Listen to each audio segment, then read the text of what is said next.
शुक्लांबरधरं विष्णुं शशिवर्णं चतुर्भुजं प्रसन्नवदनं ध्याये सर्वविघ्नोपशान्तये सदाशिवसमारम्भां शङ्कराचार्यमध्यमाम् अस्मदाचार्यपर्यन्तां वन्दे गुरुपरम्परां नारायणं नमस्कृत्य नरं चैव नरोत्तमं देवीं सरस्वतीं व्यासं ततो जयमुदीरयेत्।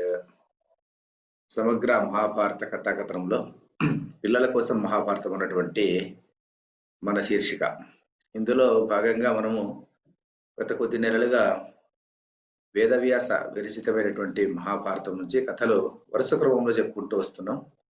ఆ నేపథ్యంలో ఆదిపర్వం, సభాపర్వం అయిపోయింది. వనపర్వంలో మనం ఇప్పుడున్నాం. వనపర్వంలో కూడాను ధర్మరాజు తదితర పాండవులు వీళ్ళందరూ వనవాసంలో ఉన్నారు. వనవాసంలో ఉన్నటువంటి సందర్భంలో వీళ్ళు తీర్థయాత్రలకు బయలుదేరారు. తీర్థయాత్రలకు బయలుదేరి వివిధమైనటువంటి ప్రదేశాలు చూస్తూ లోమశ మహర్షి జతలో వెళ్ళి చూస్తూ వెళ్తున్నప్పుడు అక్కడే ప్రదేశాలు, అక్కడి వింతలు, అక్కడ ఉన్నటువంటి గొప్పదనము, ఆ స్థల పురాణాలు, ఆ మహత్యాలు అవన్నీ తెలుసుకుంటూ ముందుకు సాగిపోతున్నారు. క్రిందటి కథలో మనం ఋష్యశృంగుని కథ చెప్పుకున్నాము. ఆ ఋష్యశృంగుడు, విభాండకుడు ఆ కథ చెప్పుకున్నాము. తర్వాత ధర్మరాజు వాళ్ళు అక్కడి నుంచి బయలుదేరి ఇంకా ముందుకు వెళ్ళి మహేంద్రగిరికి వచ్చారు అని క్రిందటి కథలో చెప్పి ముగించుకున్నాం అనమాట. మహేంద్రగిరిలో పరశురాముడు ఉన్నటువంటి ప్రదేశం. ఆ పరశురాముడు కూడాను పరశురాముడు విష్ణువు యొక్క 6వ అవతారము. అతను చిరంజీవుడు, అతను ఎప్పుడు ఉంటాడని చెప్పుకుంటాం అతను. ఆ పరశురాముడు వచ్చేసి చతుర్దశి తర్వాత అష్టమి దినాల్లో మాత్రమే అందరికీ దర్శనం ఇస్తూ ఉంటాడు ఇప్పటికి కూడాను. అంటే భక్తులైనటువంటి వాళ్ళు, తర్వాత నిజంగా నమ్మి అతను మహేంద్రగిరికి వెళ్ళేటువంటి వాళ్ళు కనిపిస్తాడు అని చెప్పేటువంటి ఒక నమ్మకం ఇప్పటికి కూడా ఉంది. ఈ రోజు కూడాను అనుకోకుండా మనకు ఆ పరశురాముడు కథ చెప్పుకునేటువంటి ఈ రోజు శోభకృత నామ సంవత్సరం మాఘమాసము చతుర్దశి దినం. ఈ రోజు చతుర్దశి తర్వాత అష్టమి రోజు మాత్రమే పరశురాముడు బయటకు వచ్చి మిగిలిన రోజు అంతా అతను తపస్సులో నిమగ్నమై ఉంటాడు. ఈ 2 రోజులు మాత్రం కొద్ది సమయం మాత్రం బయటకు వచ్చి అతనికి చాలా భక్తులైనటువంటి వాళ్ళని దర్శనమిచ్చి వెళ్తుంటాడు అనేది మహాభారతంలోనే రాశారనమాట. కాబట్టి ఈ రోజు మనకు చతుర్దశి రోజు మనం ఇది చెప్పుకుంటున్నాం. అదో సంతోషకరమైనటువంటి విషయం అనమాట. తర్వాత ఈ ధర్మరాజు వాళ్ళు ఎక్కడికి వచ్చారంటే ఇప్పుడు మహేంద్రగిరికి వచ్చారు. మహేంద్రగిరికి వచ్చిన తర్వాత మహేంద్రగిరిలో వీళ్ళు పరశురాముడికి చాలా శిష్యుడైనటువంటి వాడు, అంటే చాలా భక్తుడు, శిష్యుడు అయినటువంటి వాడు అకృత వ్రణుడు అన్నటువంటి ఋషిని అతను వాళ్ళు చూశారు. అకృత వ్రణుడు అటువంటి ఋషిని చూసి పాండవులు తర్వాత లోమశ మహర్షి అతని దగ్గరికి వెళ్ళి నమస్కరించి అతనితో అడుగుతారనమాట, మహానుభావ, పరశురాముడి యొక్క వృత్తాంతం మాకు చెప్పండి. మేము పరశురాముడిని దర్శించుకోవడానికి వచ్చాము, మనం ఎప్పుడు దర్శించుకోవచ్చు అతన్ని అంటే ఆయన ఈరోజు రేపటి రోజే చతుర్దశి, మీరు ఇలా ఉండండి, రేపటి రోజు మీరు చతుర్దశి రోజు మీ పరశురాముడు వచ్చి మిమ్మల్ని దర్శనమిస్తాడు అని చెప్పేసి అతను చెప్తాడు. చెప్పిన తర్వాత అతను పరశురాముడి యొక్క వృత్తాంతం చెప్పడానికి మొదలు పెడతాడు అనమాట. ఈ పరశురాముడు ఎవరు, ఎందుకోసం శ్రీ మహావిష్ణువు ఈ అవతారం దాల్చవలసి వచ్చింది, ఇది ఈ రోజు కథ అన్నమాట. ఈ కథలో హైహై దేశము అన్నటువంటి ఒక దేశం అనమాట. ఇదంతాను మనకు ఇప్పుడు ఒరిస్సా అంటాం కదా, ఒరిస్సా ప్రాంతంలో ఉన్నటువంటి ప్రదేశాలు అనమాట. హైహై దేశపు రాజు కార్తవీర్యార్జునుడు. ఈ కార్తవీర్యార్జునుడు చాలా బలవంతుడు, ఎన్నో వరాలు పొందినటువంటి వాడు. అతను దత్తాత్రేయుని యొక్క భక్తుడు, దత్తాత్రేయుని శిష్యుడు. అతను దత్తాత్రేయుని పదసేవనంలో ఎన్నో ఏళ్లు గడిపిన తర్వాత దత్తాత్రేయుడు అతన్ని కరుణించి, ఆయన నీకేం వరాలు కావాలో కోరుకో అంటే ఈయన కోరుకుంటాడు, మహానుభావ, నాకు అమితమైనటువంటి తేజస్సు, పరాక్రమము నాకు కావాలి. నాకు తర్వాత నీతో సమానమైనటువంటి వ్యక్తితోనే నా మరణం అనేది సంభవించాలి, కానీ సాధారణమైనటువంటి వ్యక్తులతో నా మరణం సంభవించకూడదు. తర్వాత నేను ఎక్కడికి వెళ్ళినప్పుడు కూడా దిగ్విజయంగా నేను ఎప్పుడు విజయవంతంగానే రావాలి, కానీ ఇంటికి మామూలుగా ఓటమి నాకు ఎప్పుడూ జరగకూడదు. నాకు తర్వాత 1000 చేతులు కావాలి, ఎంతో తేజస్సు కావాలి అని అతను కోరుకుంటాడు అనమాట. కోరుకున్నప్పుడు దత్తాత్రేయుడు అవన్నీ అనుగ్రహిస్తాడు అనమాట. అనుగ్రహించి పంపించేస్తాడు. అప్పటి నుంచి ఈ కార్తవీర్యార్జునుడికి 1000 చేతులు వస్తాయి. తర్వాత ఒక బంగారు విమానం సిద్ధిస్తుంది. ఆ బంగారు విమానంలో కూర్చొనేసి అతను ఎప్పుడూను అన్ని ప్రదేశాలకు తిరుగుతుంటాడు అనమాట. 3 ముల్లోకాలు తిరుగుతుంటాడు. ముల్లోకాలను ఒక కట్టడి చేసింటాడు అతను. ఎందుకంటే ముల్లోకాల్లోనూ వేరొకరు ఎవరు కూడాను ఆయుధాన్ని ధరించకూడదు, నేను ఒక్కడే ఆయుధాన్ని ధరిస్తాను నేను, ఎందుకంటే మిగిలిన వాళ్ళందరికీ అవసరం లేదు. నేనొక్కడే ఎక్కడున్నా గూడా నేను సర్వవ్యాపి అయి అందరిని నేను చూస్తుంటాను. అందరిని నేను రక్షిస్తుంటాను కాబట్టేసి వేరే వాళ్ళకి ఆయుధాలే పని లేదు అని చెప్పేసేసి ఒక కట్టడి చేసి అతను సర్వవ్యాపి అయి అందరిని రక్షించుకుంటూ అలా ఉంటాడనమాట. అలాంటి వ్యక్తి. అతను వరగర్వంతో తర్వాత బలగర్వంతో ఆయన కొన్ని రోజులకు మదాంధుడైపోతాడు. మదాంధుడైపోయి ఆయన ఏం చేస్తుంటాడంటే ఆయన ఆహ్, అందరిని పీడించడం గూడా మొదలుపెడతాడు. జనులను తర్వాత దేవతలను, ఋషులను, యక్షులను ఎప్పుడైతే అతను ఇలా బాధించడం మొదలుపెడతాడో, ఆ బాధను తట్టుకోలేక ఇంద్రాది దేవత అంతా మహావిష్ణువు దగ్గరికెళ్ళి అతనితో మొరపెట్టుకుంటారయ్యా మహానుభావ, అతను దత్తాత్రేయుని వరప్రసాది అయినటువంటి ఒకడు కార్తవీర్యార్జునుడు అన్నటువంటి వాడున్నాడు. దత్తాత్రేయుని అవతారం కూడా నీ అవతారమే కదా! మరి ఆ కార్తవీర్యార్జునుడు నీతో సమానమైనటువంటి వాని చేతిలోనే మరణిస్తానని గూడా వాడికి ఒక వరం ఉంది. ఆ గర్వంతో, ఆ బలంతో వాడు ముల్లోకాలను శాసిస్తున్నాడిప్పుడు. కాబట్టి అలాంటి వాడిని అణిచివేసేటువంటి అవసరం ఇప్పుడు ఎంతైనా వచ్చింది అని చెప్పి శ్రీ మహావిష్ణువుని కోరుతారు వీళ్ళు. మహావిష్ణువు అంటాడు, "సరే నేను భూలోకంలో జన్మిస్తాను. మీరేం భయపడొద్దండి. మీరు వెళ్ళండి" అని చెప్పేసి ఆయన వైకుంఠాన్ని వదిలి బదరికాశ్రమానికొచ్చి అక్కడ ఉంటాడు. సమయం కోసం ఖర్చుకొని ఉంటాడనమాట. ఆ సందర్భంలో భూలోకంలో కన్యాకుబ్జం అన్నటువంటి ప్రదేశంలో కన్యాకుబ్జం అంటే ఇప్పుడు ప్రస్తుతం కనోజ్ అంటాం గదా!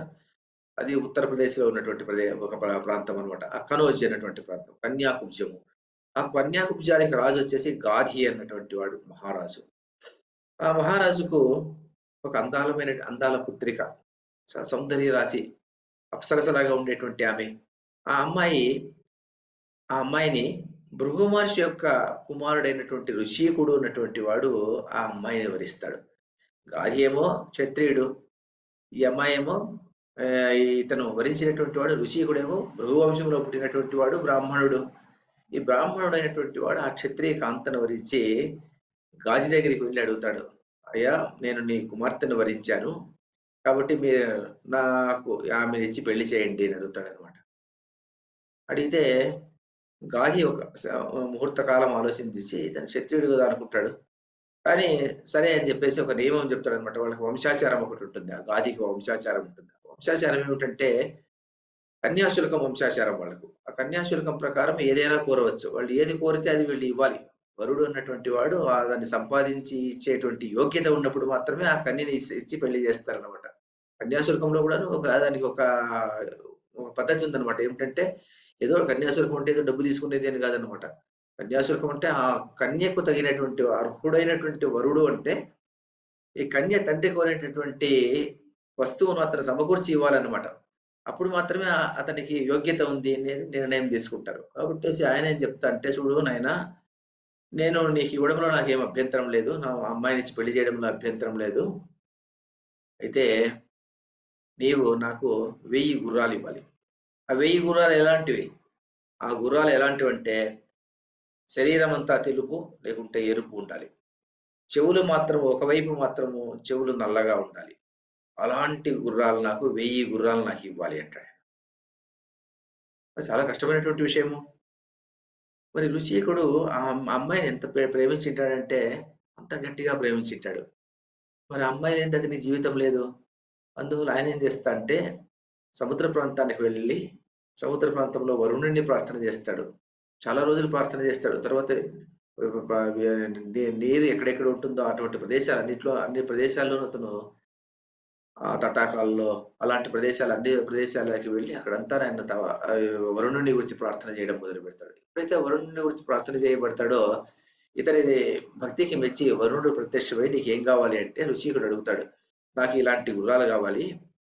కాబట్టేసి నాకు 1000 గుర్రాలు తెచ్చిపెట్టాలి" అంటాడనమాట. వరుణుడు సరే అని చెప్పి అనుగ్రహిస్తాడనమాట. 1000 గుర్రాలు అలాంటి గుర్రాలు అతనికొస్తాయి.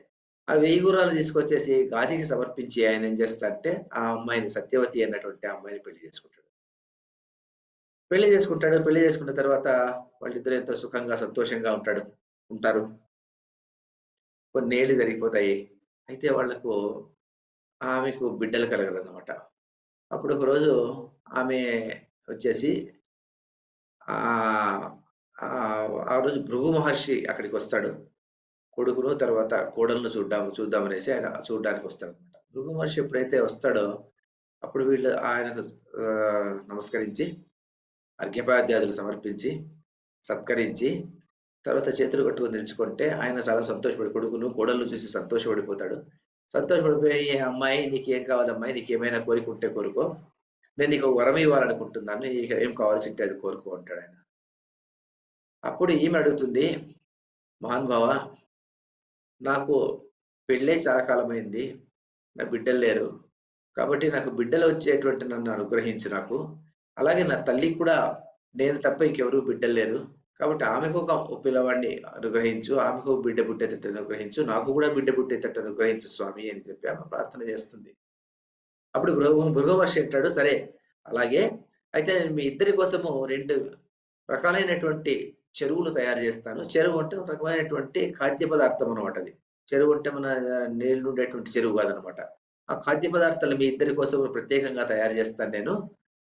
ఆ పదార్థాలు మీరు నీ తల్లి ఒక పదార్థం తినాలి. నీవు ఒక పదార్థం తినాలి. తర్వాత నీవేమో వృక్షం చుట్టూ ప్రదక్షిణం చెయ్యి. మీ అమ్మ మేడి చెట్టు చుట్టూ ప్రదక్షిణం చేయని. తర్వాత ఋతుస్నాతులైన తర్వాత మీరిద్దరూను నేనిచ్చినటువంటి ఈ చెరువును ఇద్దరు వేరు వేరుగా తినండి. అప్పుడు మీ ఇద్దరికి కూడా బిడ్డలు పుడతారు అని చెప్పేసేసి ఆయనేం చేస్తాడంటే అప్పటికప్పుడు ఆయన మంత్రశక్తితో 2 చెరువులను ఉత్పత్తి చేస్తాడు. ఉత్పత్తి చేసి ఆ రెండిటిని సత్యవతికి చేతికిస్తాడు. ఇచ్చేసి, "చూడమ్మాయి, నీవు ఇది తీసుకో. మీ అమ్మకిదివ్వు" అని చెప్పి 2 వేరు వేరుగా ఇస్తాడు. ఇచ్చేసి ముందు చెప్పినటువంటి ప్రకారం మీరు ఆ చెట్లకు ప్రదక్షిణం చేయండి అని చెప్పేసి భృగువు వెళ్ళిపోతాడు. వెళ్ళిపోయిన తర్వాత ఈ అమ్మాయి వచ్చి తల్లికి చెప్తుంది. తల్లి చాలా సంతోషపడిపోతుంది. మరి భృగువు అన్నటువంటి వాడు చాలా గొప్ప ఋషి అన్నమాట భృగు మహర్షి. అలాంటి ఋషి ఇచ్చినటువంటిదే తర్వాత మనకు పుత్రులు కలగనేగలుగుతారు అన్నటువంటి సంతోషంతో ఆమె ఏం చేస్తుందంటే ఆమె సంతోషపడిపోతుంది. ఈ అమ్మాయి సంతోషపడిపోతారు.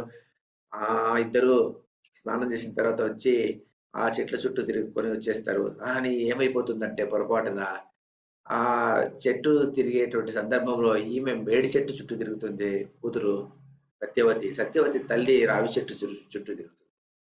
తర్వాత ఈ చెరువుల్లో కూడాను అలాగే అయిపోతుందనమాట. వచ్చిన తర్వాత తల్లేమో కూతురు కోసమని ఇచ్చినటువంటి ఆ చెరువును ఆమె భక్షిస్తుంది. తల్లి కోసం అనేటువంటి సృష్టించినటువంటి ఈ చెరువుని ఈమె భక్షిస్తుంది.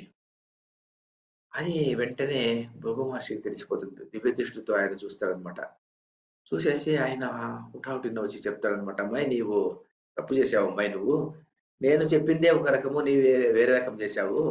కాబట్టేసి నీకు బ్రాహ్మణుడై క్షత్రియ కర్మ చేసేటువంటి పుత్రుడు నీకు పుడతాడు. క్షత్రియుడిలాగా ఉంటాడు వాడు. క్రూర కర్మలు చేసేస్తుంటాడు. ఒక్కొక్కసారి చంపేయడానికి కూడా సిద్ధంగా ఉంటాడు. అలాంటి వాడు నీకు పుడతాడు. నీ తల్లికి ఒక బ్రాహ్మణుడు పుడతాడు. ఒక మంచి ఋషి పుడతాడు అతనికి" అని చెప్పేసి అతను అనుగ్రహిస్తాడనమాట. అప్పుడు ఆమంటుంది, "అయ్యో! నాకలాంటి పుత్రుడొద్దు. నాకలాంటి పుత్రుడు ఇష్టం లేదు నాకు. నాకు మరి ఆ విధి అలాగే ఉంది అనే నిర్ణయం అయిపోతే నాకు అలా గాకుండా నా మనుమడు కావాల్సుంటే బ్రాహ్మణుడై పుట్టి క్షత్రియుని బుద్ధి ఉండేటువంటి వాడు నా మనుమడు కానీ నా పుత్రుడు మాత్రం అలా ఉండడానికి నాకిష్టం లేదు. కాబట్టి నాకు అలా గ్రహించండి" అని చెప్పి ఆమె మామగారిని కోరుకుంటుంది. అప్పుడు భృగు మహర్షి, "సరేనమ్మా అలాగే కానీ నీకు పుత్రుడు మామూలుగానే పుత్రుడే పుడతాడు. క్షమాగుణం ఉన్నటువంటి వాడే పుత్రుడు నీకు పుడతాడు. కానీ నీ పుత్రునికి పుట్టేటువంటి పుత్రుడు మాత్రము వాడు బ్రాహ్మణుడైనప్పటికీ కూడాను క్షత్రియ తేజముతో ఉంటాడు వాడు. క్షత్రియునిలాగా ప్రవర్తిస్తుంటాడు వాడు" అని చెప్పేసి భృగు మహర్షి వెళ్ళిపోతాడు. ఎప్పుడైతే భృగు వెళ్ళిపోతాడో ఈమెకు కొంతకాలానికి జమదగ్ని అయినటువంటి పుత్రుడు పుడతాడు. ఆ సత్యవతికి ఎవరు పుడతారు? మరి మహాభారతంలో రాయలేదు. మరి సత్యవతికి పుట్టేటువంటి వాడు విశ్వామిత్రుడు పుడతాడనమాట. ఆ సత్యవతి తల్లికి. ఈ సత్యవతికేమో జమదగ్ని అన్నటువంటి పుత్రుడు పుడతాడు. ఈ జమదగ్ని మహర్షి, తను కూడా మహర్షి. పుట్టినప్పటి నుంచి తను వేదాధ్యయనములో తన సహా చదువుకునేటువంటి అందరికన్నా కూడా ఇతను ముందుగా ఉంటాడనమాట. అన్నిటిలోనూ ఇతనే ముందుగా ఉంటాడు. అన్ని విషయాల్లోనూ ఇతనే సమస్త వేదాలు ఇతను క్షుణ్ణంగా అభ్యసించింటాడు ఇతను. అలాంటి వాడు జమదగ్ని మహర్షి అనమాట. ఆ మహర్షి కొంతకాలంలోనే వేదాలనంతా సర్వస్వము ఆకళించుకునేసేసి అతను దిట్ట అయిపోతాడనమాట. తన స్వశక్తితో ఆయన దేవతలనంతనిను అతను నిర్బంధించేటువంటి శక్తి అతని శక్తి వచ్చేస్తుందనమాట. అలాంటి వాడు ఒకరోజు ప్రసేనజిత్ అన్నటువంటి మహారాజు ఒక రాజు ఉంటే ఆ రాజు కూతురు అమ్మాయి ఉంటుందన్నమాట. ఆ అమ్మాయి పేరొచ్చేసి రేణుక. ఆ అమ్మాయిని ఒకసారి అనుకోకుండా చూసి ఆమెను ప్రేమిస్తాడితను. ప్రేమించి ఈయన వెళ్లి ఆ ప్రసేనజిత్ మహారాజుతో అడుగుతాడు. "మీ అమ్మాయిని నేను వరించాను. కాబట్టి మీరు మీ అమ్మాయిని నాకిచ్చి పెళ్లి చేయండి" అని అడుగుతాడన్నమాట. జమదగ్ని మహర్షి మరి అతను పెళ్లి చేయకపోతే ఆయనేం కోపం చేసుకుంటాడో అని భయపడతాడన్నమాట మహారాజు. సరే అంటాడు. ఆ రేణుకనిచ్చి పెళ్లి చేస్తాడన్నమాట. ఆ రేణుకను తర్వాత జమదగ్ని అన్యోన్యంగా చాలా కాలం ఉంటారన్నమాట. దాంపత్య జీవితం చాలా సక్రమంగా జరిగిపోతూ ఉంటుంది. ఒకరోజు ఆమె ఆమె రోజు ఏం పని ఆశ్రమంలో ఉండడమే గదా! ఆశ్రమంలో ఉన్నప్పుడు ఆమె ప్రతిరోజు నదికి వెళ్ళడం, నదిలో నీళ్లు ముంచుకొని రావడం, తర్వాత భర్తకు కావాల్సినటువంటి ఆహ్, ఆహ్, అన్నీ సిద్ధం జేయడము, అతను చక్కగా చూసుకోవడము, ఇలాంటి పని ఆమె చేసుకుంటూ ఆమె సాధారణంగా ఉంటుందన్నమాట. ఆమె కూడాను పతివ్రత శిరోమణి అయిపోయి ఉంటుంది కాబట్టి ఆమె కూడాను బ్రహ్మ తేజంతో వెలిగిపోతుంటుందామె. అలాంటి ఆమె ఒకరోజు ఆ నదికి మామూలుగా వెళ్ళేటువంటి విధంగానే ఆ రోజు గూడా నదికి వెళుతుంది. నదికి వెళితే నదిలో ఆమె అనుకోకుండా ఆ చిత్రరథుడు ఉన్నటువంటి ఒక అద్భుతమైనటువంటి వ్యక్తి కమలాల మాల ధరించుంటాడు. ఐశ్వర్యమదంతో మెరిసిపోతున్నటువంటి ఆ చిత్రరథుడిని ఆమె భార్యలతో సమేతంగా అతను క్రీడిస్తుంటాడు. ఆ నదిలో క్రీడిస్తుంటాడు. స్నానం చేస్తుంటాడు. ఆ స్నానం చేసేటువంటి ఆ చిత్రరథుడిని చూసి ఆమె ఒక్కసారిగా ఆమె మనస్సు కలవరపడిపోతుందనమాట. మోహిస్తుందామె. అంటే ఏమైపోతుందంటే మానసిక వ్యభిచారం అది. మానసిక వ్యభిచారం చేసినట్టు అయిపోతుందనమాట. భయపడిపోతుంది కానీ ఆమె. అరే! ఇలా అయిపోయింది కదా! అనుకుంటుంది. కానీ సరే మ మనసు దిట్టం చేసుకుంటుంది. అతన్ని చూడడం వదిలేస్తుంది. వదిలేసేసి నీరు ముంచుకొని ఇంటికొస్తుంది. ఇంటికొస్తుంది కానీ ఆశ్రమానికొచ్చేటువంటి సమయంలో ఆమెకు ధైర్యం చాలదనమాట. లోపలికి అడుగు పెట్టడానికి ధైర్యం చాలదు. ఎందుకంటే మొఖం వెలవెలపోయి ఉంటుంది. బ్రహ్మ తేజస్సు నశించిపోయి ఉంటుంది ఆమెకు. ఎందుకంటే మానసిక వ్యభిచారం చేసింది కాబట్టి అలా అయిపోయుంటుందామె. ఇతను ఆమెను చూడంగానే భృగు మహర్షి ఆమెను చూడంగానే జమదగ్ని ఆమెను గుర్తిస్తాడనమాట. ఏమో ఈమె తప్పు చేసింది అనుకుంటాడు. దివ్య దృష్టితో చూస్తాడు. చూసి ఈమె మానసిక వ్యభిచారం చేసింది. ఈమె శిక్షార్హురాలు అనుకుంటాడనమాట. ఆమెను ధిక్కారంగా నిందిస్తాడనమాట. నిందించి ఆమెకప్పటికే నలుగురు కొడుకులుంటా 5 మంది కొడుకులుంటారు. నలుగురిని పిలుస్తాడనమాట. "అరేయ్! ఒక్కడొక్కడే రమ్మంటాడనమాట. ఒక్కడొక్కడే వస్తాడనమాట. వచ్చిన తర్వాత "ఏం నాన్న" అంటారు వాళ్ళు. వాళ్ళు భయపడిపోతుంటారు. ఎందుకు ఇతనికి ఎందుకు ఎప్పుడు లేనటువంటి కోపం ఈరోజు ఎందుకొచ్చిందబ్బా మా నాన్నకు అని భయపడిపోతుంటారు వాళ్ళు. వాళ్ళని తెలుసుకున్నప్పుడు ఇతను చెప్తాడనమాట. "మీ తల్లిని నరికేయండిరా" అంటాడనమాట. "కత్తితో నరికేయండి" అంటాడు. "నా వల్ల కాదు, నా వల్ల కాదు, నా వల్ల కాదు" అంటారు వాళ్ళు. అప్పుడు నలుగురు అలా పక్కకొచ్చేస్తారనమాట. పక్కకొచ్చేపాటి ఇతనికి కోపం వచ్చేస్తుంది. కోపం వచ్చేసి ఆయనేం చేస్తాడంటే, "నా మాటను గూడా మీరు ధిక్కరించారు గదా! మీరు మృగాలైపోండి" అని చెప్పి ఇచ్చేస్తాడు. వాళ్ళు మృగాలైపోతారు.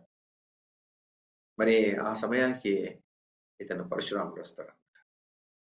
పరశురాముడు ఐదవ బిడ్డ. పరశురాముడొస్తాడు. పరశురాముడొచ్చేపాటికి పరశురాముడిని "నాయనా పరశురామ" అంటాడు. "నాన్న" అంటాడు. "మీ తల్లి ఒక తప్పు చేసిందిరా కాబట్టేసి" తప్పు ఏమిటి కూడా చెప్పే అవసరం లేదనమాట. "మీ అమ్మ తప్పు చేసింది. నీ గండ్రగొడ్డలితో తల నరికేయి" అంటాడు. అంటే అతనికి తండ్రి యొక్క శక్తి సామర్థ్యాలు అతనికి తెలుసనమాట. తండ్రి యొక్క తపోశక్తి నిగ్రహం అతనికి తెలుసు. మరి ఎంతో కారణం లేనిది అలా చెప్పడు గదా! అనుకుంటాడు. అనుకునేసేసి ఏం చేస్తాడంటే, వేరే ఆలోచన లేకోకుండా పరశువు తీసుకొని పరశువు అంటే గండ్రగొడ్డలు తీసుకొనొచ్చేసి ఒక్కసారిగా ఆమె తలని కత్తిరించి పారేస్తాడు. ఎప్పుడైతే ఆ తల తెగి కింద పడిపోతుందో, అప్పుడు భృగు మహర్షి యొక్క కోపం అంతే వేగంగా తగ్గిపోతుంది. శాంతమూర్తి అయిపోతాడు. కొడుకుని దగ్గరికి పిలుస్తాడు. హక్కున చేర్చుకుంటాడు. "నాన్న నీవు నేను చెప్పిన పని నువ్వు చేశావు కదరా! నాకు చాలా సంతోషమైపోయింది. నీకేం వరం కావాలో కోరుకో నాయనా" అంటాడనమాట. "నీకెన్ని వరాలు కావాల్సుంటే అన్ని వరాలు కోరుకో నేనిస్తానంటాడు." అప్పుడు ఈయన అడుగుతాడు, "నాన్న తల్లి లేని జీవితం జీవితం గాదు కదా! కాబట్టేసి నా తల్లి ఏమో తప్పు చేసింది అని మీరు చెప్పారు. ఆమెకు మళ్ళీ పునర్జీవ తిరుమల చేయండి. చేసిన తర్వాత నేను ఆమె తల నరికినట్టుగా ఆమె జ్ఞాపకం లేకుండా ఆమెకు మరుపు వచ్చేటట్టు చేసేయండి నాన్న అది. ఎందుకంటే నేను కొడుకే తల్లిని చంపినాడంటే ఆమె బాధపడుతూ ఉంటుంది జీవితాంతం. అలా ఉండకూడదు. కాబట్టేసేసి ఆ ఆమె స్మృతిలో నుంచి ఈ కార్యం జరిగినట్టుగా ఆమె స్మృతిలో ఉండకూడదు. మరుపు రావాలి నాన్న అలా చేయండి అంటాడు. సరే అంటాడు. తర్వాత అంటాడు నా తమ్ములు వాళ్ళంతాను. వాళ్ళు కూడా తల్లిని చంపడానికి ఇష్టం లేక అలా చేశారు అంతే కానీ వాళ్ళు మీ మాటను ధిక్కరించేటువంటి వాళ్ళు అలాంటి వాళ్ళు కాదు కదా! కాబట్టేసి వాళ్ళని కూడా నా మామూలు రూపాలు తెచ్చేయండి అంటాడు. సరే అంటాడు. వాడు కూడా మామూలు రూపానికొస్తాడు. వాళ్ళకి కూడా ఈ మరుపు వచ్చేస్తుందన్నమాట. ఏమి పరశురాముడు రావడము, తల ఖండించడము ఇవన్నీ మరిచిపోయేటట్టుగా. తర్వాత ఆ రేణుకాదేవి కూడాను ఆమె ముందు చేసినటువంటి తప్పు ఆమెకు తెలియకుండా ఆమె కూడా మరుపొచ్చేస్తుందన్నమాట. అంతా మరుపైపోతుందన్నమాట. తర్వాత పరశురాముడు అడుగుతాడు, "నాన్న నాకు అపారమైనటువంటి శక్తి, తేజస్సు నాకు మరణం లేకుండా నాకు అనుగ్రహించు నాన్న" అంటాడు. సరే అంటాడతను. "నీ తేజస్సు నీకు ఎంతటి వాడినైనా నీవు నిర్జించగలుగుతావు. నీకు ఆ తేజస్సు, బలము నీకిస్తున్నాను" అంటాడన్నమాట. పరశురాముడికి ఆ వరాలన్నీ సిద్ధిస్తాయి. సిద్ధించిన తర్వాత పరశురాముడు ఏం చేస్తాడంటే సంతోషంగా ఉంటాడు. మళ్ళీ మామూలుగా ఆశ్రమం అంతా నడిచిపోతూ ఉంటుంది. ఇలా ఉంటుందన్నమాట. అందరూ మళ్ళీ సమిధలు తెచ్చుకోవడానికి పరశురాముడు వెళ్ళిపోతుంటాడు. కొడుకులంతా వెళ్ళిపోతుంటారు. జమదగ్ని పెళ్ళాము రేణుకాదేవి మాత్రం ఆశ్రమంలో ఉండేటువంటి సందర్భం ఒకరోజు ఏర్పడుతుంది. ఏర్పడినప్పుడు ఒకరోజు ఏమైపోతుందంటే ఈ కార్తవీర్యార్జునుడు ఉంటాడు గదా! దత్తాత్రేయ వరప్రసాద్ ఉంటాడు గదా! అతను ఒకరోజు అనుకోకుండా ఆ ప్రాంతానికి ఆ వేటకని ఆ ప్రాంతానికొస్తాడు. వచ్చేటువంటి వాడు ఈ ఆశ్రమానికొస్తాడు. ఆశ్రమానికి ఎప్పుడైతే వస్తాడో ఆశ్రమంలో వాళ్ళ సైన్యం చాలా ఎక్కువ సైన్యం అన్నమాట. మరి ఇతను ఆతిథ్యం ఇస్తానంటాడు. ఎవరు? మన జమదగ్ని మహర్షి.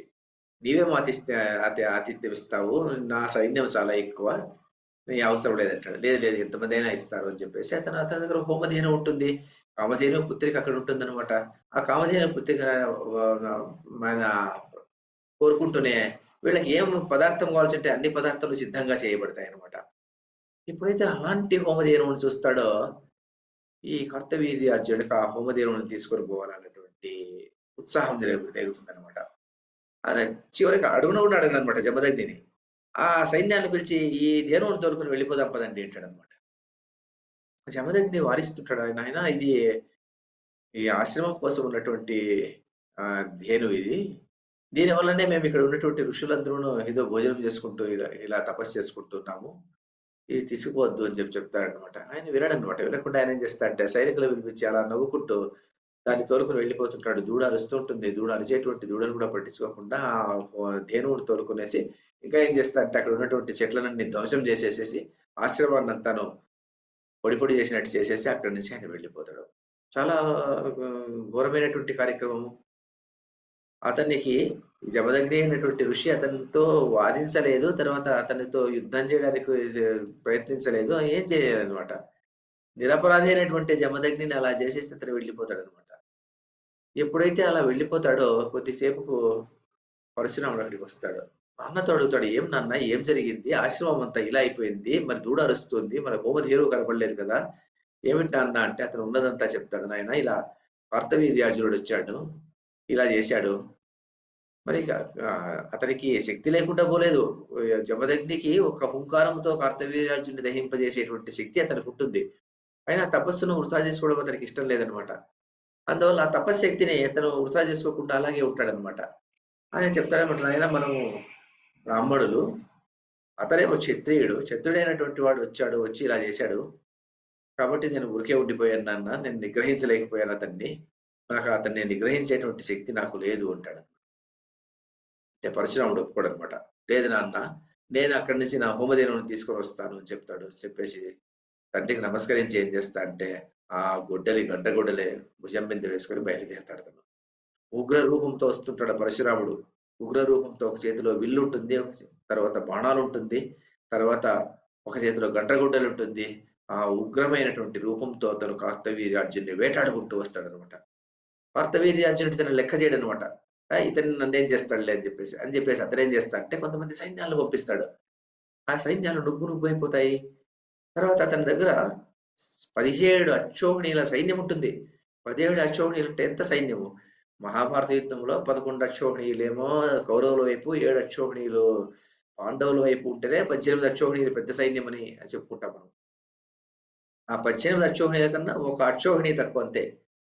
17 అక్షోహిణీల సైన్యంతో అతను ముందుకొస్తాడన్నమాట. పంపిస్తాడు. 17 అక్షోహిణీల సైన్యాన్ని ఇతను ఏకరూపంతో అందరిని చంపేస్తాడన్నమాట. అందరిని ఓడించేస్తాడన్నమాట. ఓడించి అందరూ చనిపోతారు.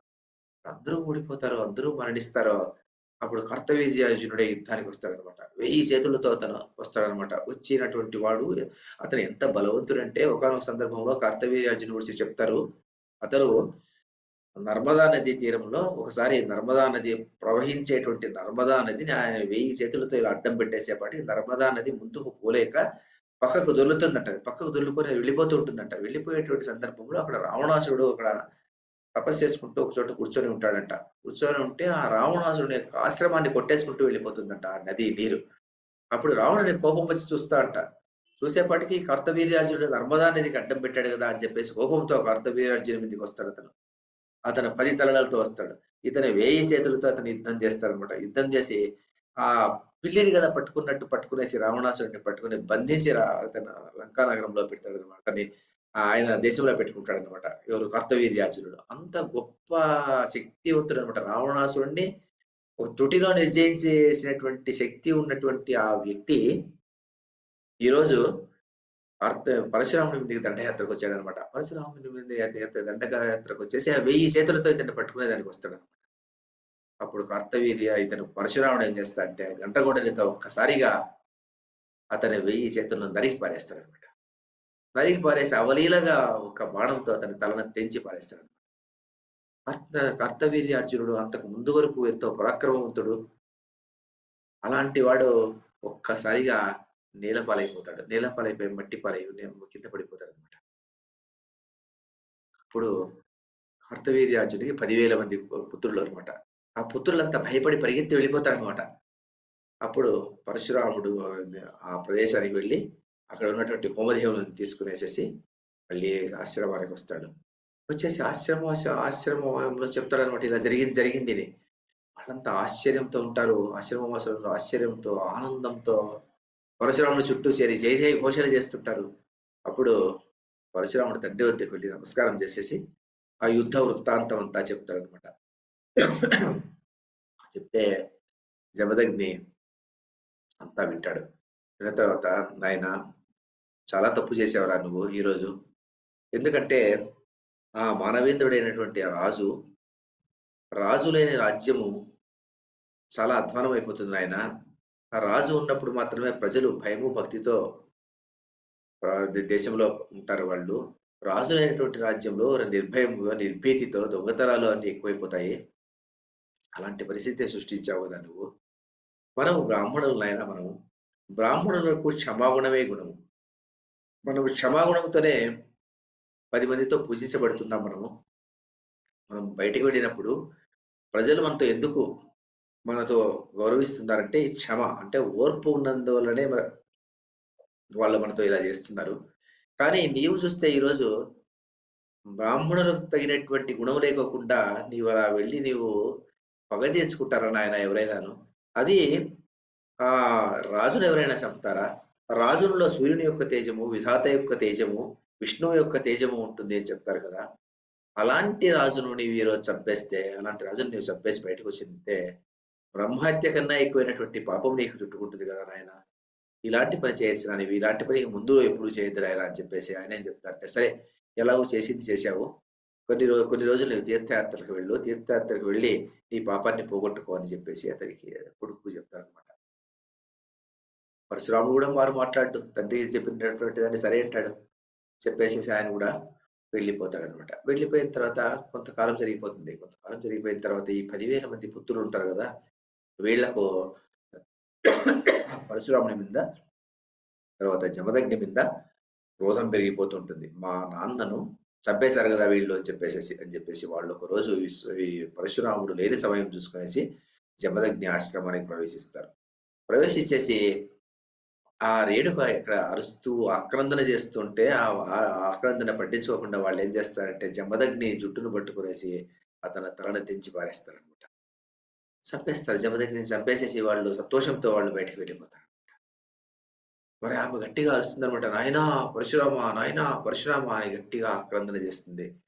పరశురాముడు ఎక్కడో తీర్థయాత్రలో ఉంటాడనమాట అతను.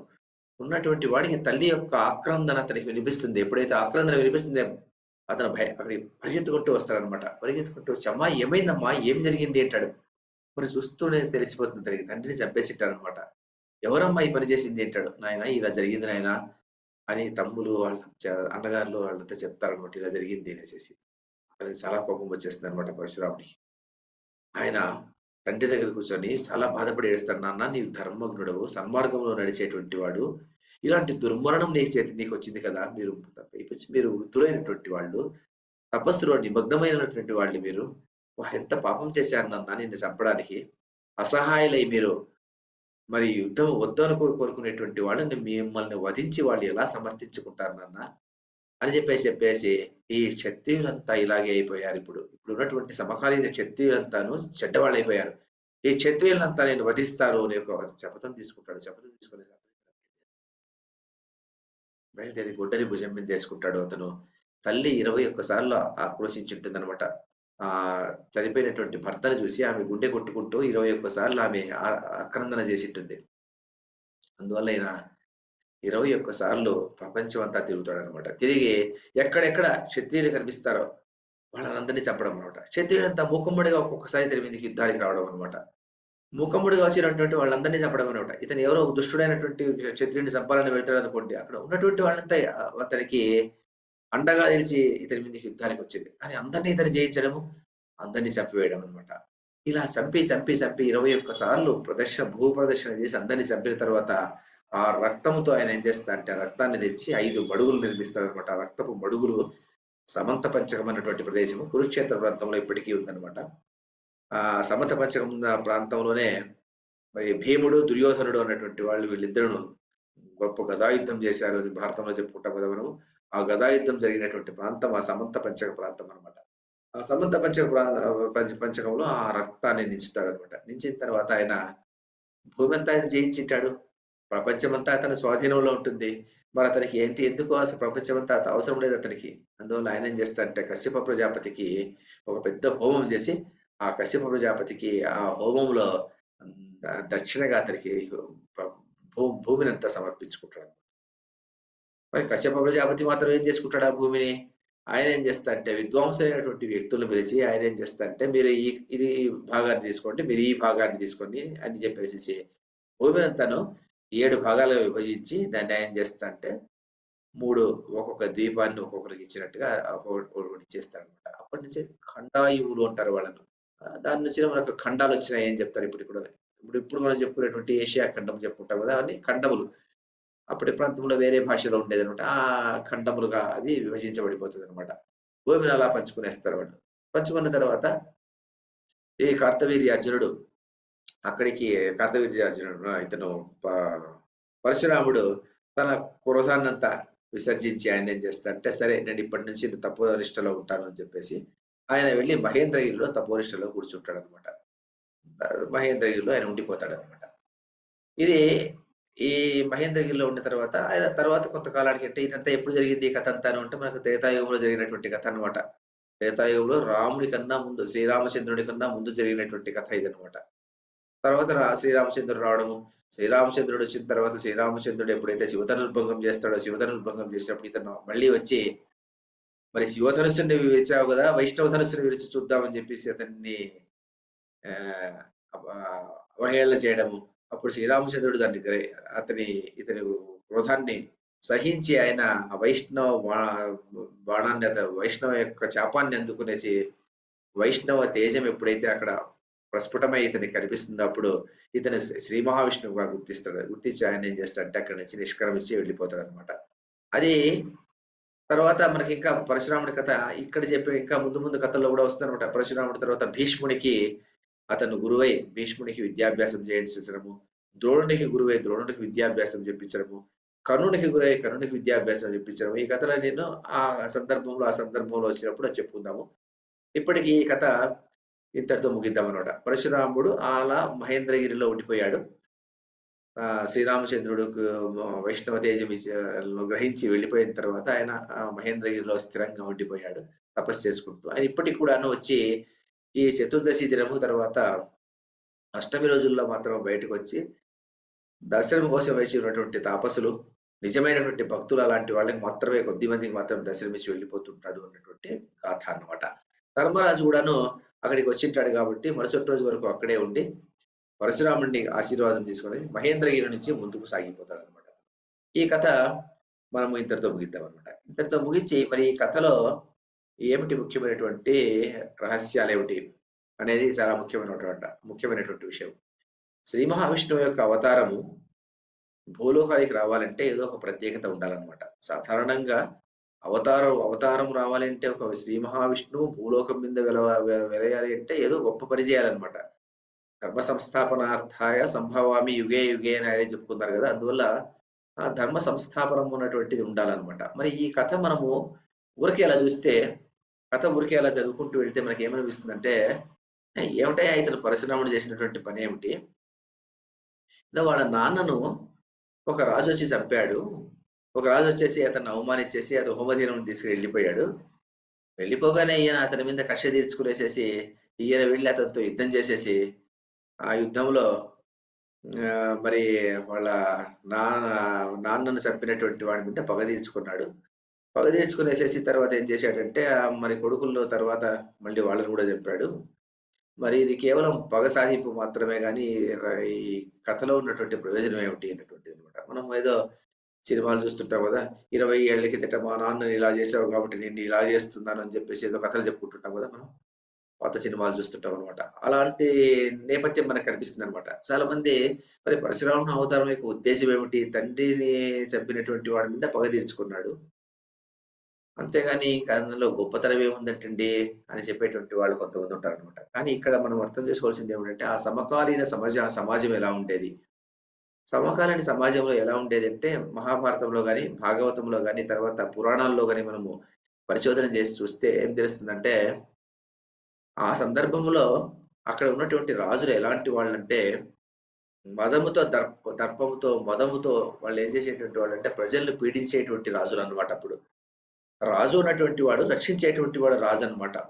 క్షత్రియుడు అంటే క్షతాత్ త్రాయతేతి క్షత్రియః అంటారనమాట. కష్టం వచ్చినప్పుడు వాడిని రక్షించేటువంటి వాడు క్షత్రియుడు. అలాంటి వాడు మరి కార్తవీర్యార్జునుడిని తీసుకుంటే ఏం జరిగింది? కార్తవీర్యార్జునుడు మరి ఆ ఆశ్రమానికొచ్చాడు. ఆశ్రమానికొచ్చినప్పుడు ఆహ్, కామధేనువుని యొక్క సంతతి అయినటువంటి హోమధేనువుని చూశాడనమాట. ఆ హోమధేనువులో ఉన్నటువంటి గొప్ప శక్తిని గ్రహించి ఆయనేం చూసి ఆయనేం చేశాడంటే, ఆ హోమధేనువే తీసుకెళ్దామని ప్రయత్నం చేస్తాడనమాట. మరి ఋషిని అడగాల్సినటువంటి బాధ్యతన్నా ఉంది గదా! మరి ఎందుకంటే రాజదర్పం అనమాట. రాజదర్పం నేనేం చెప్పినా అదంతా జరుగుతుంది కదా! అన్నటువంటి ఒకానొక మదాంధత అన్నమాట. మదములో అతనికి అంధత్వం వస్తుందన్నమాట. అలాంటి అంధత్వంతో ఆయన ఏం చేస్తాడంటే ఇతన్ని ధిక్కరించి జమదగ్నిని ధిక్కరించి ఆ హోమధేనువుని తీసుకొని వెళ్ళిపోతాడన్నమాట. అలాంటి వెళ్ళిపోయినటువంటి వాడు తప్పు చేశాడు. తప్పు చేసినటువంటి వాడిని పరశురాముడు శిక్షించాడు. శిక్షించినప్పటికి అక్కడ అయిపోయిందన్నమాట. తర్వాత ఆ 10,000 మంది కొడుకులొచ్చి ఒక్కసారిగా విజృంభించి ఏం చేస్తారంటే, ఈ నిరపరాధి, నిస్సహాయుడైనటువంటి తపోనిష్టలో ఉన్నటువంటి ఒకానొక ఋషి జమదగ్నిని పట్టుకొనేసి అతన్ని చంపేస్తారు. మరి అలా చంపారంటే 10,000 మంది అలా చంపారంటే, ఆ క్షత్రియులు ఆ సమయంలో ఉన్నటువంటి క్షత్రియులు ఎలాంటి వాళ్ళు? అనేటువంటిది మనకు అలా ఇదే ఈ సందర్భమే గాకుండా క్షత్రియులే గూడాను ఇష్టమొచ్చినటువంటి చంపేటువంటి వాళ్ళు ఉన్నటువంటి కథలు గూడా మనకు పురాణాల్లో అప్పుడు కనిపిస్తాయన్నమాట. సగరుడు ఉన్నటువంటి రాజు ఉన్నటువంటి రాజును ఆ సగరుని తండ్రిని క్షత్రియులే వచ్చి అతన్ని చంపేస్తారన్నమాట. అలాంటి కథలు మనకు ఆ సమయంలో ఉన్నటువంటి కథలు మనకు అన్ని చదివితే గాన, ఆ సందర్భంలో ఉన్నటువంటి సామాజిక పరిస్థితి ఎలా ఉంటుందంటే, క్షత్రియులైనటువంటి వారు వికార స్వరూపులై, వికృత రూపులై ప్రజలనంతని వేధించేటువంటి సమయం అన్నమాట. అలాంటి సమయంలో మరి పరశురాముడు ఉద్భవించడం జరుగుతుంది. అతని తండ్రిని చంపినటువంటి వాడు కార్తవీర్యార్జునుడు ఒక్కడినే కాకుండా, అతని కొడుకులనే కాకుండా మిగిలిన క్షత్రియులందరిని కూడా అతను సంహరించాల్సొస్తుందన్నమాట. అది ఎందుకు సంహరిస్తారంటే వాళ్ళకి అండదండగా వచ్చి వీళ్ళతో యుద్ధం చేస్తుంటారన్నమాట. అధర్మాత్ముడైనటువంటి ఒక వ్యక్తికి ధర్మాత్ముడైనటువంటి క్షత్రియుడు వచ్చి అండగా నిలిచినప్పటికి కూడా వాళ్ళని కూడా సంహరించాల్సిందే గదా మరి. అందువల్ల ఏం చేస్తాడంటే తను మూకుమ్మడిగా క్షత్రియులు చిక్కినటువంటి వాళ్ళందరినీ చంపుకుంటూ వెళ్తాడన్నమాట. మరి దీనికి ఒక న్యాయం చెప్తారన్నమాట. ఏం చెప్తారంటే, ఒక దోమ ఉంటుందనుకోండి. మనం పడుకొని నిద్రపోయేటువంటి సమయంలో ఒక దోమ వచ్చి చెవిలో బాగా నిద్ర వచ్చినప్పుడు జోరీగా అలా శబ్దం చేస్తుంటే మనం ఏం చేస్తాం మనము? ఆ సమయంలో లేసి ఒక బ్యాట్ పట్టుకొని దాన్ని చంపడానికి మనకు ఓపిక ఉండదనమాట. మనం ఏం చేస్తామంటే ఒక గుడ్ నైట్ లాంటిది పెట్టేసి పడుకునేస్తామనమాట. అదేం చేస్తుంది? ఆ ఒక్క దోమ కుట్టినటువంటి ఒక్క దోమ కాకుండా మిగిలిన దోమలన్నిటిని చంపేస్తుందనమాట అది. కాబట్టేసి ఇది ఏమైపోతుందంటే అప్పుడు సామూహిక హరణం అయిపోతుందనమాట. ఇక్కడ గూడా అలాగే ఒక వ్యక్తి అధర్మపరమైనటువంటి ఒక వ్యక్తికి అండగా నిలిచినటువంటి మిగిలిన వాళ్ళందరూ కూడా అధర్మపరులే కదా మరి. అందువల్ల వాళ్ళందరినీ చంపాల్సొస్తదనమాట. అలాగ అందరిని చంపేస్తాడనమాట. అందరిని చంపేసి ఇతనేం చేస్తాడంటే ఆ క్షత్రియ వంశం అంతా సుమారుగా నాశనం చేసిన తర్వాత శ్రీరామచంద్రుడితో కూడా ధిక్కరించేటువంటి సమయం వస్తుందనమాట. వచ్చిన తర్వాత అప్పుడు శ్రీరామచంద్రుడు ఎప్పుడైతే ఇతడు శ్రీరామచంద్రుడిని ధిక్కరించి నీకు శక్తి ఉంటే ఈ వైష్ణవ ధనుస్సును ధరించు అని చెప్పేసి ఇతనికి ఇస్తాడు గదా! ఇచ్చినప్పుడు ఎప్పుడైతే ఆ శ్రీరామచంద్రుడు ఆ ధనుస్సును ధరిస్తాడో, అప్పుడు శ్రీరామచంద్రునిలో ఈ వైష్ణవ తేజం, ఈ శ్రీ మహావిష్ణువు యొక్క అవతారం అతనికి కనిపిస్తుందనమాట. శ్రీ మహావిష్ణువు యొక్క ప్రస్ఫుటమైనటువంటి రూపం, తన రూపమే అక్కడ కనిపిస్తుంది. ఎప్పుడైతే అలాంటి రూపం అతనికి కనిపిస్తుందో అప్పుడు అతను అనుకుంటాడనమాట. ఆహా! ఇప్పుడు మనిషి క్షత్రియుడొచ్చాడు గదా! ఈ క్షత్రియునితో ఇక భూమి మీద ఏమి కష్టం లేదనమాట. ఇలాంటి క్షత్రియుడు భూలోకంలో పుట్టినప్పుడు ప్రజలకు మంచి జరగకుండా ఉంటుందా అన్నటువంటి భావన వచ్చింది అనుకునేసి ఆయన ఏం చేస్తాడంటే అక్కడి నుంచి వైదొలుగు వెళ్ళిపోతాడనమాట. వైదొలుగు వెళ్ళిపోయేసేసి ఇక నాకు యుద్ధంతో పని లేదు. ఈ రోజు నుంచి నాకు యుద్ధం చేసేటువంటి పని లేదు. ఎందుకంటే ఇన్ని రోజులు యుద్ధం చేసింది అలాంటి క్షత్రియులు ఉన్నారు కాబట్టి క్రూరులైనటువంటి క్షత్రియులను సంహరించడానికి కోసమే నేను ఇలా పనిచేశాను. మరి ఈ రోజు వచ్చినటువంటి ఈ క్షత్రియ రూపంలో ఉన్నటువంటి శ్రీరామచంద్రమూర్తి సాక్షాత్ శ్రీ మహావిష్ణువు. శ్రీ మహావిష్ణువే వచ్చినప్పుడు ఇంక మరి ప్రజలకు సుఖం లేకుండా పోతుందా అన్నటువంటి ఆ ఉద్దేశంతో ఆయన ఏం చేస్తాడంటే, అక్కడి నుంచి క్రూరత్వాన్ని వదులుకునేసి ఆయన మహేంద్రగిరికి వెళ్ళిపోవడం జరుగుతుంది అని మనము అలా అన్వయం చేసుకుంటే ఈ కథ అర్థమవుతుంది. కానీ అలా అన్వయం చేసుకోకుండా పోతే గనక మనము మరి అతను ఎందుకొచ్చాడు? అతని అవతారం యొక్క పరిస్థితి ఏమిటి అనేది మనకు అర్థం కాదనమాట. సో, ఇది ఒక గొప్ప తెలుసుకోవాల్సినటువంటి విషయం అన్నమాట. తర్వాత రెండవ విషయం ఏమిటంటే ఇక్కడ ఆ ఋషికుడు అన్నటువంటి ఋషి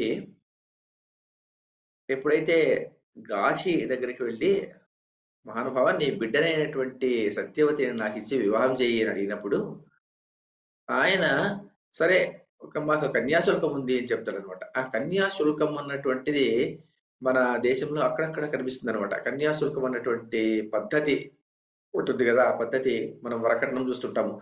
వరకట్నం అనేది సాధారణంగా మన ప్రాంతంలో ఉన్నటువంటి ఆచారం అన్నమాట. కానీ ఈ కన్యాశుల్కం అన్నటువంటి ఒకానొక ఆహ్, ఆచారము కొన్ని వంశాల్లో ముందు నుంచి ఉన్నది అన్నటువంటి విషయం మనకు తెలుస్తుందన్నమాట. ఎందుకంటే మాద్రి విషయంలో గూడాను మాద్రిని మరి పాండురాజుకి ఇచ్చి పెళ్లి చేయాలి అని చెప్పేసి భీష్ముడు అక్కడికి వెళ్ళినప్పుడు, ఆ మాద్రి అన్నగారు గూడా చెప్తారనమాట. "మాకు వంశాచారం ఉంది భీష్మ.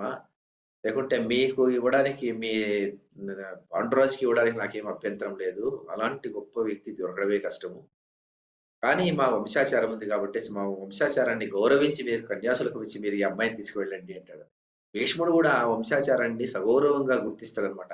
ఆచారాల్లో మనము ఆచారం ఇలా ఆచారం ఉంది. ఏమిటండి ఈ ఆచారం అని చెప్పేసి తీసేయడానికి లేదనమాట. ఎవరెవరి ఆచారాన్ని మనము అలా సంప్రదాయాన్ని, ఆచారాన్ని గౌరవించుకుంటూ వెళ్ళినప్పుడు మాత్రమే ఆచారంలో మంచి, చెడు ఎందుకొచ్చిందో మనకు తెలీదనమాట.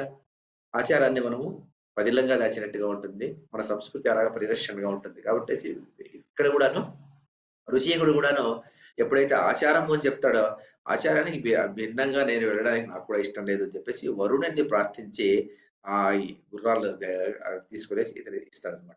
అది రెండో విషయం. తర్వాత ఈ గుర్రాలు ఎక్కడి నుంచి వచ్చాయి? గుర్రాలు వరుణుడు ప్రసాదించాడు. వరుణుడు ఎక్కడి నుంచి ఏ నదిలో నుంచి అది ఆ తీర్థంలో నుంచి బయటకొచ్చిందో ఆ ప్రాంతాన్ని ఇప్పుడు అశ్వతీర్థం అంటామనమాట. అశ్వతీర్థము అన్నటువంటిది కూడా భారతదేశంలో చూసేటువంటి ఎన్నో ప్రధాన క్షేత్రాల్లో అశ్వతీర్థం కూడా ఒక ప్రధానమైనటువంటి తీర్థము.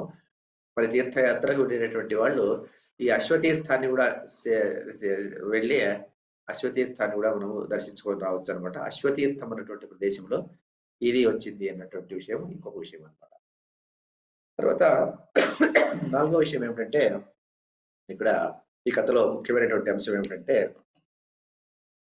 ఈ ఈ భృగు మహర్షి ఇతను జమదగ్ని మహర్షి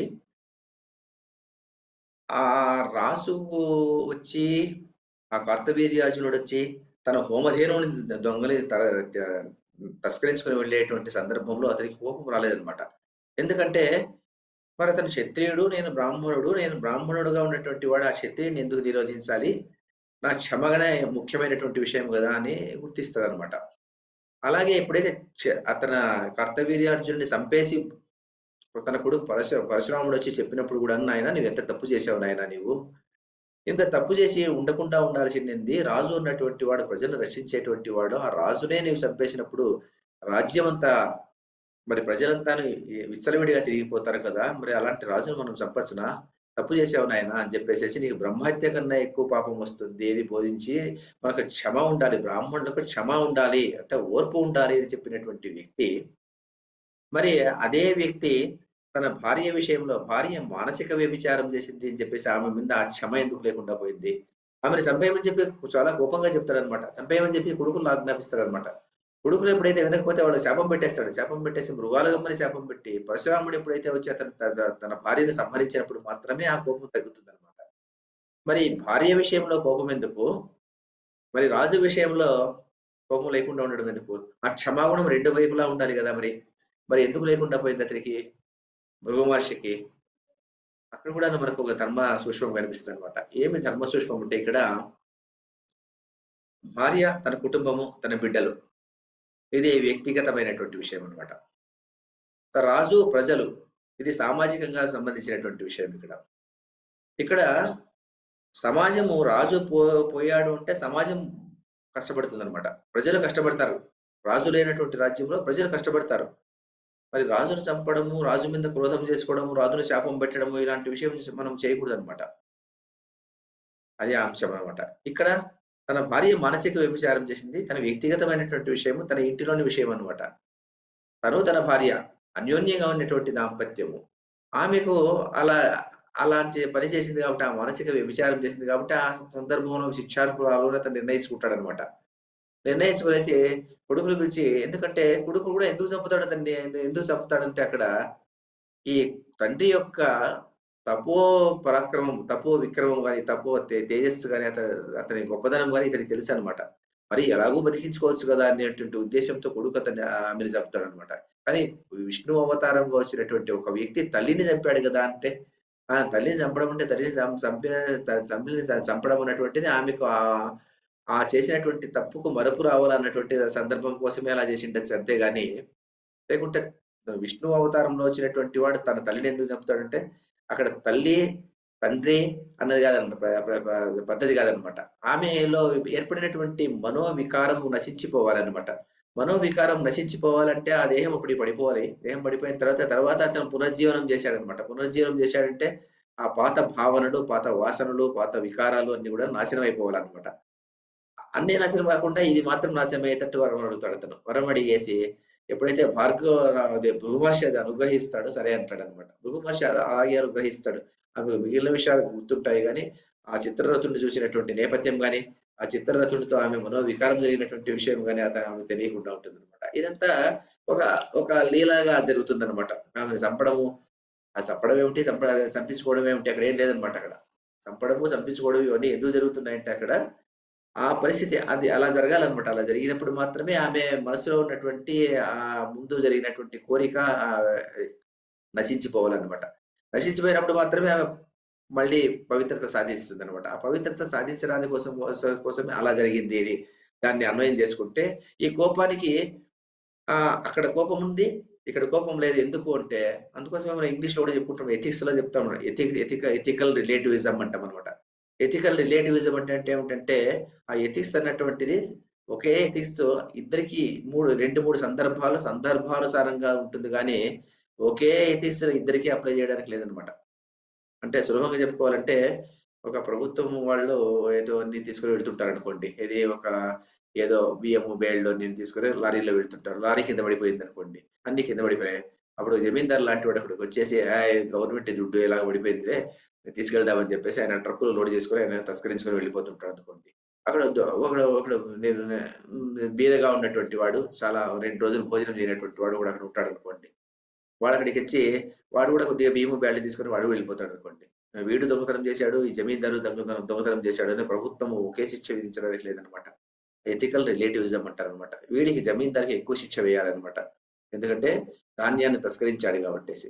వాడు తస్కరించింది వాడు భోజనం కోసం తస్కరించిండేది అది పర్వాలేదనమాట. అక్కడ అతని మీద ఇది నేరం మోపకపోయినప్పటికి కూడాను పర్వాలేదు. కానీ ఇతని మీద నేరం మోపాలి, శిక్ష విధించాలనమాట. అక్కడ శిక్ష విధించకపోయినా పర్వాలేదు. ఇక్కడ శిక్ష విధించాలనమాట. ఇది ఎథికల్ రిలేటివిజం అంటారు దీన్ని. ఈ ఎథికల్ రిలేటివిజం అన్నది ఇక్కడ మనకు అప్లై అవుతుందనమాట. దీన్ని మనం చూసుకున్నామంటే క్లియర్ గా జమదగ్ని విషయంలో ఏం తెలుస్తుందంటే మనకు, జమదగ్నికి ఒక సందర్భంలో మాత్రం కోపం, ఇంకో సందర్భంలో నాయనా నీవు క్షమగా ఉండాలి, నాయనా నీవు ఓర్పు ఉండాలి అని చెప్తున్నాడు అనమాట. ఎందుకు చెప్తున్నాడు అంటే అక్కడ సందర్భం వేరే, ఇక్కడ సందర్భం వేరే అనమాట. ఇక్కడ సామాజికంగా ప్రజలకు కష్టపడకూడదనమాట. ఆ రాజు ఉన్నటువంటి వాడు దైవ స్వరూపుడు అనేటువంటి విషయం ఆ కాలంలో ఉండేటువంటిదనమాట. అతను ప్రజలను రక్షించేటువంటి వాడు. అతన్ని అలా చంపేస్తే ఎలా మరి? అలా చంపకూడదు కదా మరి! చంపినప్పుడు ఎంత కష్టము, మళ్ళీ కొత్త రాజు రావాలి. ఎన్నో రోజులు పడుతుంది అది. ఇది ఆ ప్రయత్నం అంతా జరగాలి కదా మరి! అంతవరకు ప్రజలు విచ్చలవిడిగా పోతారు గదా! అందువల్ల అలాంటి రాజును చంపడం మాత్రము బ్రహ్మహత్య కన్నా ఎక్కువ పాపం వస్తుంది అని చెప్పేసి అక్కడ నీతి. కానీ ఇక్కడ నీతి వ్యక్తిగతమైనటువంటి విషయం ఇది. ఆ వ్యక్తిగతమైనటువంటి విషయం. ఒకవైపు సామాజిక స్పృహ ఉన్నటువంటి విషయం. ఇంకొక వైపు ఈ 2 విషయాలను చూసుకొనేసి ఆ ఎథికల్ రిలేటివిజం అనేటువంటి థియరీని మనం అప్లై చేసుకుంటే జమదగ్ని చేసినటువంటి పని అలా తప్పు కాదు అన్నటువంటి విషయము మనకు తెలుస్తుందన్నమాట. ఇది 4వ విషయం అన్నమాట. తర్వాత ఈ కథను ఇంకా ఒక కోణం నుంచి చూస్తే ఏం తెలుస్తుందంటే మనము నేను చూసానన్నమాట. చూసాను కాబట్టే చెప్తున్నాను నేను. ఈ కథను వి విక్ విడ్డూరంగా చిత్రీకరించి ఏం చేస్తారంటే కొంతమంది ఇది కథ బేసిక్‌గా ఏమిటంటే, ఈ కథ ఏమిటంటే పరశురాముని కథ ఏమిటంటే, పరశురాముని కథ వచ్చేసేసి క్షత్రియులపై బ్రాహ్మణుల విజయము. కాబట్టి బ్రాహ్మణులు క్షత్రియులను చంపారు అని ఒక లేబుల్ వేయడం అన్నమాట.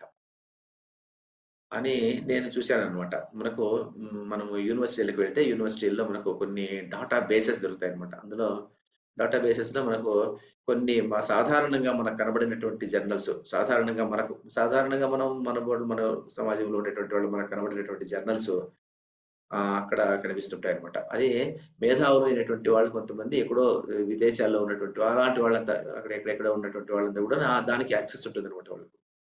రిక్వెస్ట్, ఎబ్స్కో అలాంటి డాటా బేసెస్ అన్నమాట. అందులో మనకు ఏం కొన్ని మనం వెతుకుతూ వెళ్తే ఈ పరశురాముడి కథను ఎలా చిత్రీకరించారంటే కొంతమంది పర్టిక్యులర్‌గా విదేశీయులు రాసినటువంటి ఆర్టికల్స్, కానీ మన భారతదేశంలో ఉన్నటువంటి మేధావులు అనుకునేటువంటి కొంతమంది రాసినటువంటి ఆర్టికల్స్ ఎలా ఉంటాయంటే, ఇలా బ్రాహ్మణులు క్షత్రియులను చంపేటువంటి కథ ఇది. కాబట్టి 2 వర్గాల వారు కొట్లాడుకున్నటువంటి కథే గాని ఇందులో అవతారం ఏమి లేదు అని చెప్పేసి చెప్పుకున్నారన్నమాట. అంటే ఇది ఎందుకొచ్చింది ఇది?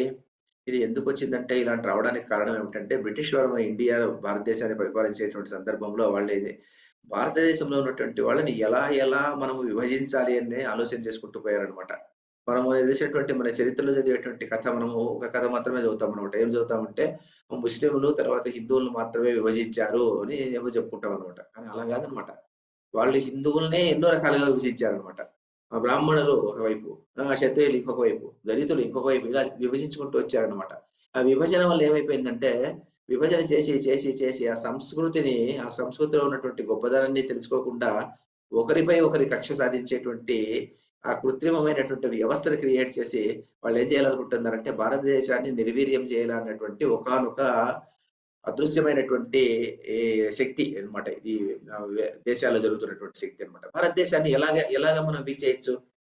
అండ్ అందుకోసమే మనం దీన్ని ఎలా ధ్వంసం చేస్తే బావుంటుంది అన్నటువంటి విషయంతో వాళ్ళేం చేస్తుంటారంటే, ఈ కొన్ని మతాల వాళ్ళు ఇలా చేసేటువంటి సందర్భం ఉందన్నమాట. అందువల్ల ఏం చేస్తున్నారంటే వీళ్ళు ఇలాంటి కథ ఏదైనా దొరికిందంటే చాలు, ఈ కథని ఇలాగ విశ్లేషణ చేయడం అన్నమాట. ఇది బ్రాహ్మణులు క్షత్రియులు చంపినటువంటి సందర్భము అని చెప్తారన్నమాట.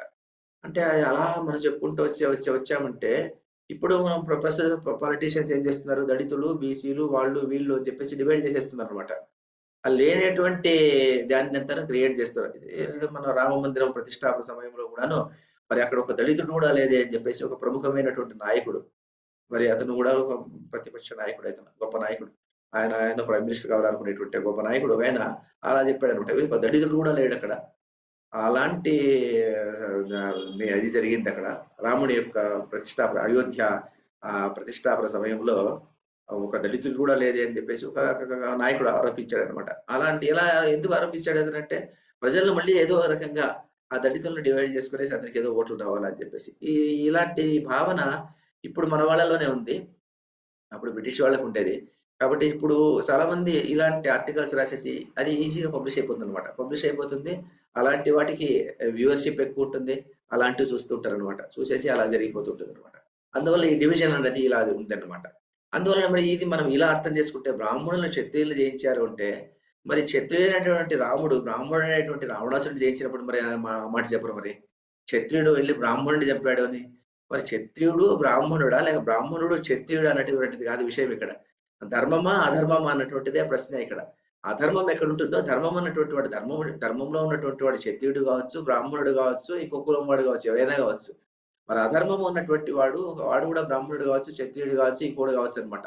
మరి వీడు అధర్మము మధ్య ఉన్నటువంటి యుద్ధమే గాని, బ్రాహ్మణుడు క్షత్రియుడు, క్షత్రియుడు మరియు శూద్రుడు, శూద్రుడు దళితుడు ఇలాంటి భావన ఎప్పుడూ లేదనమాట. మరి ఇప్పుడేమో ఉందేమో గాని మరి ఆ కాలంలో భారతము, రామాయణం సమయంలో అలాంటిది లేదు. మరి శ్రీరామచంద్రుడు క్షత్రియుడు మరి అలా లెక్కేసుకుంటే. ఆయన బ్రాహ్మణుడైనటువంటి రావణాసురుడిని చంపాడని మరి క్షత్రియుడు వెళ్లి బ్రాహ్మణుడిని చంపాడు కదండీ! అంటే మరి ఎలా ఉంటుందండి? మరి తప్పు కదా మరి. సో, ఇలాగ అర్థం చేసుకునేటువంటి విపరీతమైనటువంటి రాతలు, కోతలు మనకు వచ్చేస్తున్నాయన్నమాట. ఈ రాతలు, కోతలు ఎందుకొస్తున్నాయంటే భారతదేశాన్ని డివైడ్ చేయాలనేటువంటి వచ్చేటువంటి సందర్భాలన్నమాట. దీన్ని మనం చక్కగా అవగాహన చేసుకోవాల్సి గుర్తుపెట్టుకుంటే గాని మనకు ఈ కథలను మనము ఎలా పర్వర్ట్ చేయొచ్చు అనేటువంటి విషయము చాలా మంది యోచన చేస్తుంటారనమాట. ఆ పర్వర్ట్ చేసినటువంటి విషయాన్ని మనము పర్వర్ట్ కాకుండా సక్రమమైన పద్ధతిలో ఎలా అర్థం చేసుకోవాలి అనేటువంటిది ఈ పరశురాముని కథ ద్వారా మనం తెలుసుకోవచ్చనమాట. ఈ కథ ఇంతటితో ముగిస్తాను. వచ్చే కథలో మళ్ళీ పాండవులు ఎక్కడికెళ్లారు? తర్వాత కథ ఏం జరిగింది? మళ్ళీ చెప్పుకుందాం. అంతవరకు సెలవు. కాయేన వాచా మనసేంద్రియైర్వా బుద్ధ్యాత్మనా వా ప్రకృతే స్వభావాత్ కరోమి యద్యత్ సకలం పరస్మై నారాయణాయేతి సమర్పయామి. సర్వం శ్రీకృష్ణార్పణమస్తు.